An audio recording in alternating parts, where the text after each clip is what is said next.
Welcome to MyCounselor.Online. I'm Cassie, and this is My Counselor Says.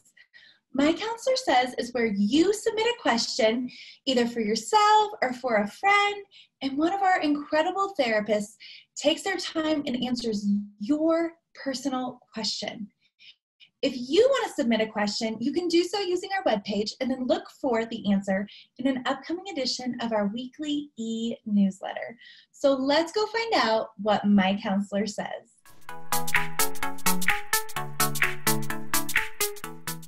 Welcome to My Counselor Online. I'm Josh Spurlock, and this is Asking for a Friend. We're answering Crystal's question. Crystal says, I was molested at a young age and I have anxiety about doing certain things with my husband. How do I get past this, and how can he help me? Well, Crystal, let me say that I'm sorry that you're going through this, that something has been robbed from you and your husband, and that's getting in the way of you guys enjoying your sexual relationship today. But let me give you some hope and let you know that it is possible to heal and to be able to move past that so that you're able to enjoy a full and robust, healthy sexual relationship with your husband today. The best way I know to do that is first to maybe connect with some reading resources. Diane Langberg has a book called On the Threshold of Hope that can be very helpful, kind of working through some of the trauma that's associated with sexual abuse and that can get in the way of a healthy relationship and sexual relationship. And the second book that I would recommend is by a gal named Wendy Maltz called The Sexual Healing Journey. And this book kind of walks you through specifically working on finding healing in your sexual relationship when you've experienced sexual trauma of this sort. You can also connect with a counselor that would walk with you through those books and help you process that trauma in such a way that it doesn't get triggered up and get in the way of you being able to enjoy your sexual relationship here in the present.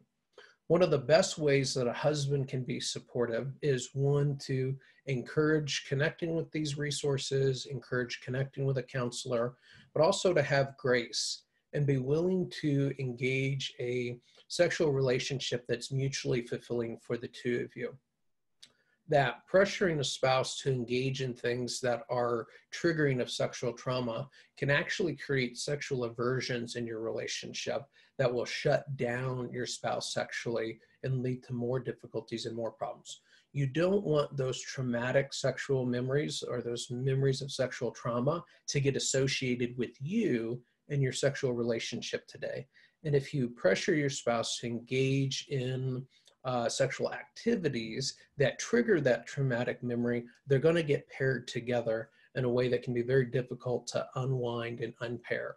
So I would encourage you, or encourage the husband in this case, to reach for and build a safe sexual relationship, engaging activities that you both can enjoy, which may mean avoiding certain activities that are triggering a remind of the sexual trauma that's been experienced. Be supportive of a spouse, connecting with a counselor to process through those things, and probably maybe engaging in some sex therapy with your spouse at some point after they've worked through the trauma to be able to build on and heal the sexual relationship. Thanks for the question, Crystal. Thank you so much for submitting that question. We love to answer your questions. If you have a question for yourself or a friend, you can submit it using our webpage and then look for the answer in an upcoming edition of our weekly e-newsletter.